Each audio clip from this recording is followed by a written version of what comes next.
হাতে বাংলাদেশের লাল সবুজ পতাকা, পেছনে হাজারো নেতাকর্মী। ঢাকার রাজপথের এই মিছিলটি জামায়াতে ইসলামীর ঢাকা ৬ আসনের সংসদ সদস্য প্রার্থী ডক্টর আব্দুল মান্নানের। মধ্যবয়সী হলেও আব্দুল মান্নান জেনজির পলিটিক্সটা ধরতে পেরেছেন, তাই তো একের পর এক সৃজনশীল উদ্যোগ নিয়ে প্রশংসা করেছেন সবাই। কদিন আগেই রান উইথ মান্নান নামের একটি ইভেন্টের আয়োজন করে রীতিমতো তোলপাড় সৃষ্টি করেছিলেন তিনি, যেখানে নিজ দলের বাইরেও স্বাস্থ্য সচেতন শত শত মানুষ যুক্ত হয়েছিলেন তার সাথে। শুধু জেনজি নয়, ঢাকার এই আসনের প্রতিটি পেশার মানুষদের মন জয় করেছেন মান্নান। পরিচ্ছন্নতা কর্মীদের সাথে বসছেন ব্যবসায়ী, চাকরিজীবী, গৃহিণীদের সাথেও। সম্প্রতি নারীদের সামনে দেয়া একটি বক্তব্য ভাইরাল হয় আব্দুল মান্নানের, যেখানে তিনি বলেন, জামায়াতে ইসলামী বাংলাদেশে এমন একটি রাজনৈতিক দল যেখানকার নারীরা সবচেয়ে বেশি চাকরির সাথে যুক্ত, ফলে দাঁড়িপাল্লা ক্ষমতায় গেলে নারীদের চার দেয়ালে বন্দী রাখবে এই দাবি অসত্য, মিথ্যা। ঢাকা ৬-এর জামাত প্রার্থী মান্নান টিভি টক শোতেও ভোকাল। তার ক্ষুরধারা যুক্তিতর্কে বিরোধী পক্ষের নাজেহাল হওয়ার ঘটনা ঘটছে অসংখ্য। সম্প্রতি বিএনপির ঘরোয়া বুদ্ধিজীবী শাহেদ আলম এবং মনোনয়ন বঞ্চিত নেত্রী রুমিন ফারহানার জামাত বিদ্বেষিতার জন্য এক হাত নিয়েছিলেন মান্নান একা। তো সব দিকে অলরাউন্ডার আব্দুল মান্নান একজন পিএইচডিধারী ডক্টরেট, জামাতের মজলিসে শুরার সদস্য, সাথে ঢাকা মহানগর দক্ষিণের অ্যাসিস্ট্যান্ট সেক্রেটারি, আবার সহকারী অধ্যাপক হিসেবে কাজ করছেন বাংলাদেশ ইসলামিক ইউনিভার্সিটিতেও। তুমুল জনপ্রিয় এই নেতার বিরুদ্ধে বিএনপি জেনে শুনে তাদের সাবেক মেয়র প্রার্থী বহুল আলোচিত সমালোচিত ইশরাক হোসেনকে দাঁড় করিয়েছে।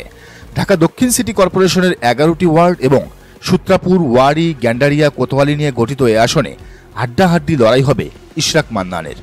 পুরান ঢাকার এই আসনে একসময় ইশরাকের বাবা সাদেক হোসেন খোকার এককাধিপত্য থাকলেও এখন আর তা নেই। ছেলের সাম্প্রতিক নানা বিতর্কিত কর্মকাণ্ডের কারণে ধস নেমেছে ধানের শীষ ও খোকা পরিবারের জনপ্রিয়তায়।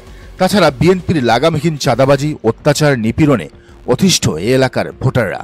সব মিলিয়ে ঢাকা ৬ জামাতের দাঁড়িপাল্লার জন্য হয়ে উঠেছে এক সম্ভাবনাময় আসন, যদিও এজন্য ভোট কারচুপি ঠেকানোটাও বড় চ্যালেঞ্জ জামাতের জন্য। এদিকে আজ বাংলাদেশ জামায়াতে ইসলামী মনোনীত ময়মনসিংহ ৪ তথা সদর আসনের সংসদ সদস্য প্রার্থী মাওলানা কামরুল হাসান এমরুলের সমর্থনে বিশাল মোটরসাইকেল শোভাযাত্রা হয়েছে। হাজার হাজার মানুষ সাথে নিয়ে শহরের অলিগলিতে ঘুরেছেন তিনি। এ আসনে বিএনপি মনোনীত প্রার্থী আবু ওয়াহাব আকন্দের ঘাড়ে নিঃশ্বাস ফেলছেন তরুণ প্রার্থী এমরুল।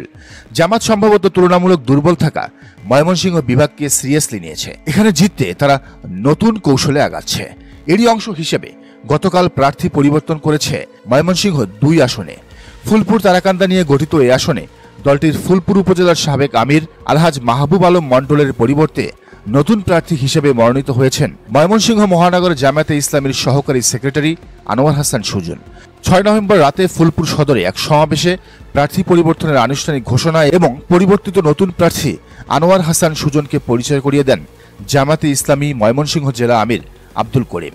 দলীয় সূত্রে জানা গেছে, সাংগঠনিক তৎপরতা, জনপ্রিয়তা ও মাঠ পর্যায়ের পর্যালোচনা বিবেচনায় এনে এই সিদ্ধান্ত নেওয়া হয়েছে। নতুন প্রার্থী আনোয়ার হাসান সুজন দীর্ঘদিন ধরে জামায়াতে ইসলামী এবং ইসলামী ছাত্র শিবিরে গুরুত্বপূর্ণ দায়িত্ব পালন করে আসছেন এবং ময়মনসিংহ অঞ্চলে একজন কর্মঠ ও নিবেদিত প্রাণ সংগঠক হিসেবে পরিচিত। তো এই প্রার্থী পরিবর্তনে ইঙ্গিত দেয় জামাত তাদের সুপ্ত ইনঅ্যাক্টিভ প্রার্থীদের বাদ দিবে, সেটা যে কোনো আসনেই হোক, কারণ এবারের ম্যাচটা ডু অর ডাই, হারো নয়তো মরো। দর্শক, আপনার কি মনে হয় জানান কমেন্টের ঘরে। আর এই চ্যানেলে নতুন হলে অবশ্যই সাবস্ক্রাইব করে বেল আইকনটি বাজিয়ে রাখুন।